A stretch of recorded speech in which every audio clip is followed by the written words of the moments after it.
Assalamu alaikum girls, hopefully you all are fine and enjoying good health. Today we will study the remaining part of the piece of string written by Guy de Maupassant.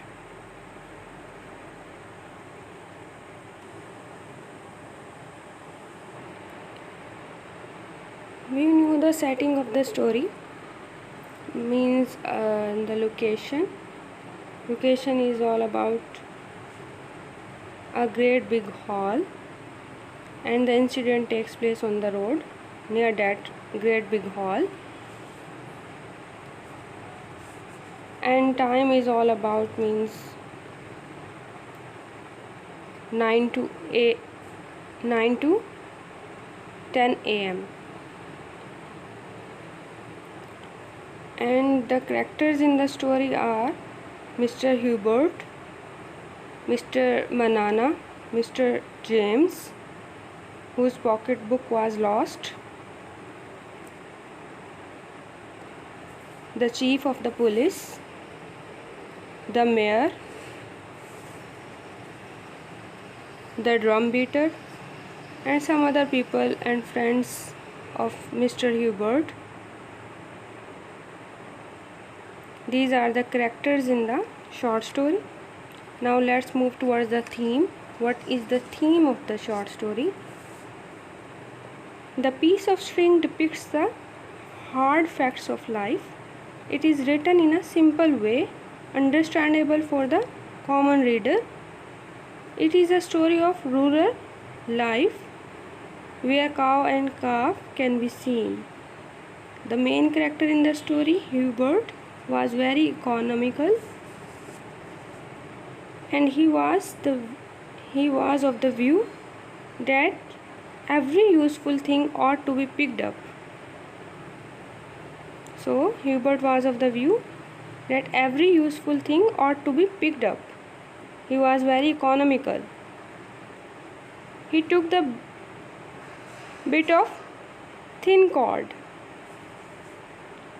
which led him to trouble, and no one believed him that he had picked up the string. He died in agony. The main theme of the story is that protecting your innocence makes most people believe you are guilty. So this is all about the theme of the story, the piece of string. Let's move towards the remaining part. Open page number 33 of your textbook. Mr. Hubert went along stopping his friends, giving them his statement and presentation, turning his pocket inside out to prove that he had nothing. All they said was, "You old rascal, get out of here."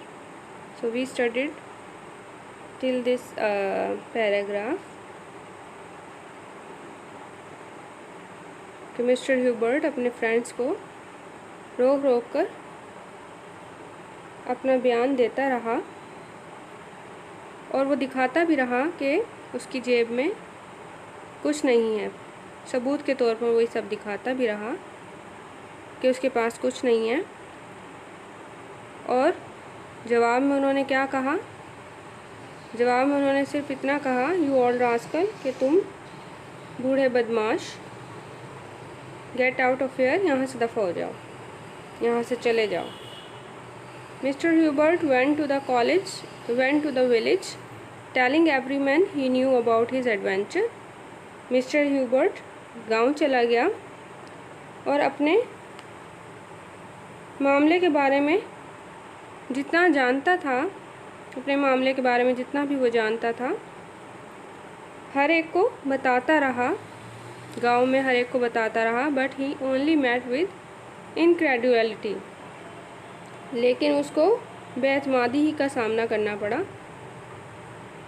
बदले में उसे बेअतमादी ही मिली। Incredulity means बेअतमादी, disbelief, distrust, mistrust. It all made him ill, और इस सब वाक़ये ने उसे बीमार कर दिया।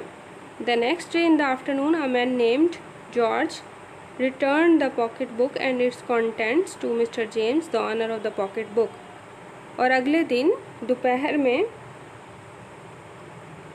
जॉर्ज नामी एक बंदे ने पॉकेटबुक और जो भी कुछ उसके साथ था, उस बटवे में जो मौजूद था, वो सब मिस्टर जेम्स को लुटा दिया, जो कि उस बटवे का मालिक था। George claimed to have found the pocket book on the road to the village market.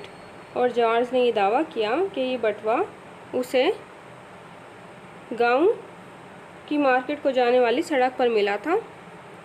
But not knowing how to read he had given it to his employer. मगर क्योंकि उसे पढ़ना नहीं आता था, तो इसने ये उसे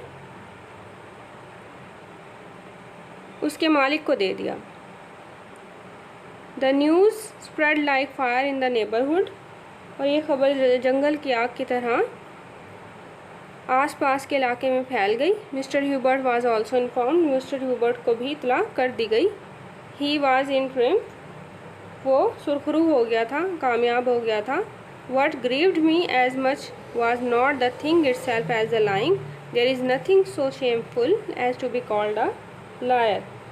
जिस चीज़ ने मुझे इतनी ज़्यादा तकलीफ़ पहुंचाई है वो वाक़या नहीं है बाज़ात खुद, बल्कि क्या है, वो एक झूठा इल्ज़ाम था जो कि मुझ पर लगाया गया।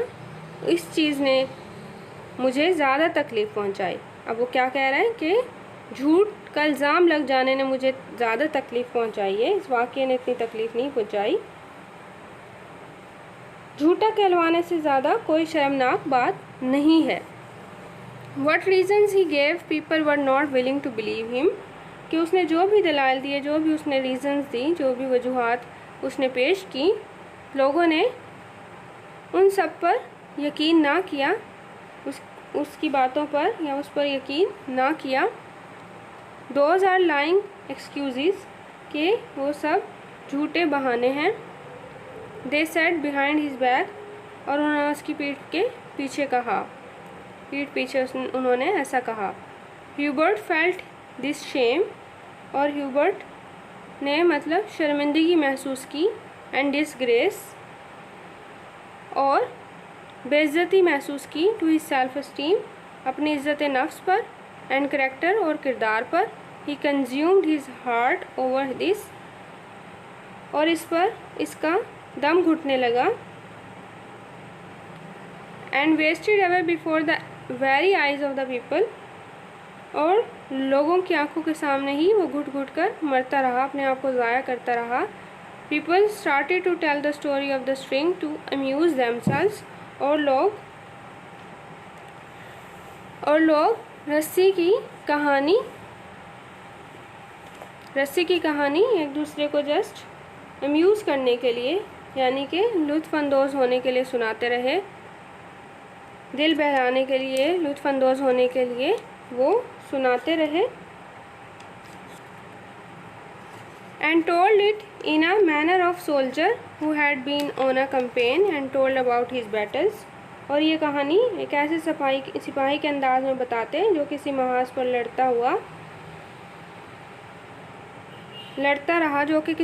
लड़ता रहा और अपनी लड़ाइयों का फिर जिक्र करता फिरे। ऐसे अंदाज में वो कहानी लोगों को बताते रहे।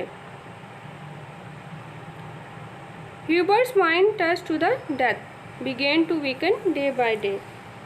और जो ह्यूबर्ट का दिमाग था वो बहुत गहराई में जाके सोच रहा था, बहुत गहराई में जाके सब कुछ सोच रहा था, और फिर इसी वजह से ये बातें उसे घायल कर गईं, और वो दिन ब दिन क्या है, कमज़ोर से कमज़ोर होता चला गया।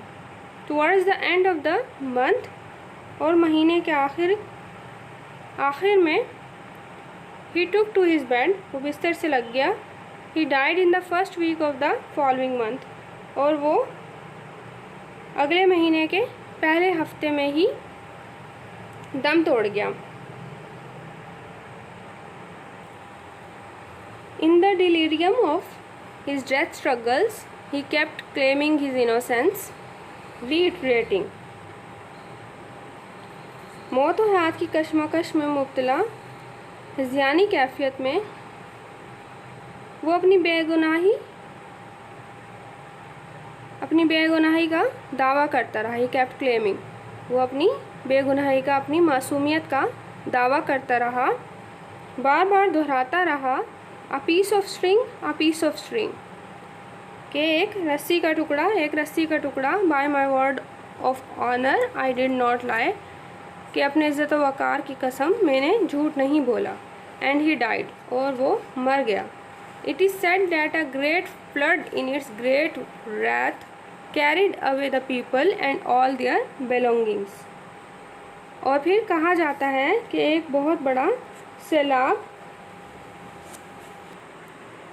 रैथ मीन्स अपने गैज़ व गज़ब में, कि एक बहुत बड़ा सैलाब इन इट्स ग्रेट रैथ, अपने गैज़ व गज़ब में लोगों को और उनके अमलाक को बहा कर ले गया। बिलोंगिंग्स, उनके साजो सामान को, अमलाक को। The grave of Hubert withstood the havoc of the flood, और सैलाब की तबाहकारियों में भी जो ह्यूबर्ट की कब्र थी वो सही सलामत रही। Havoc means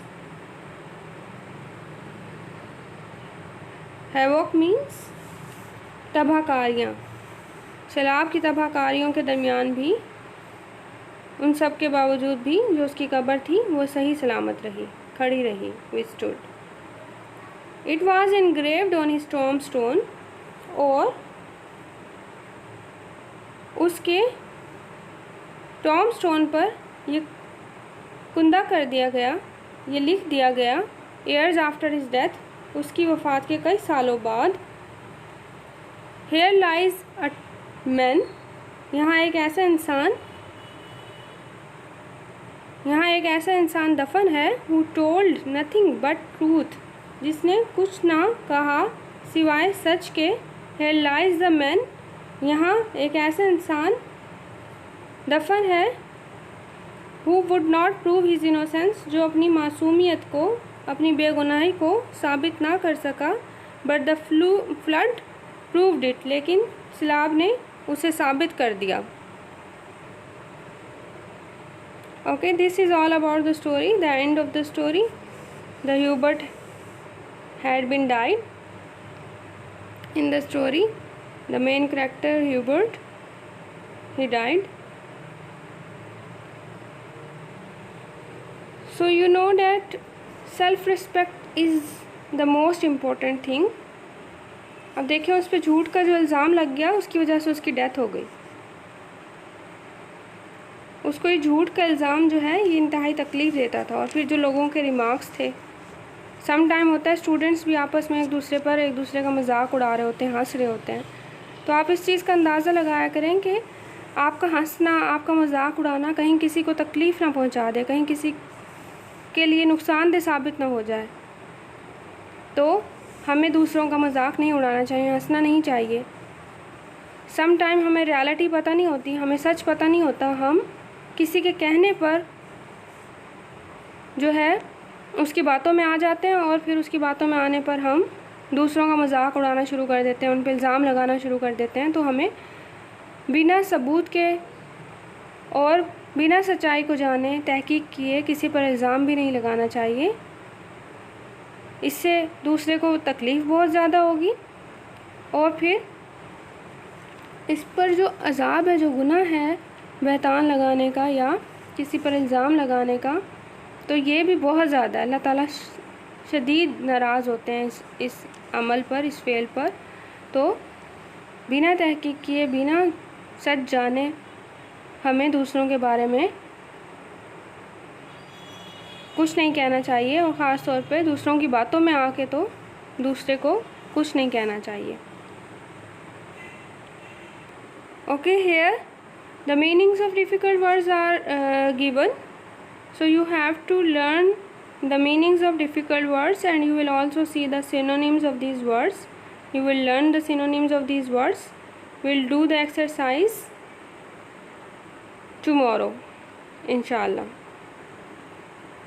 You all take care. Take care of yourself and your family. Thank you very much. Don't forget to mark your attendance. Allah Hafiz.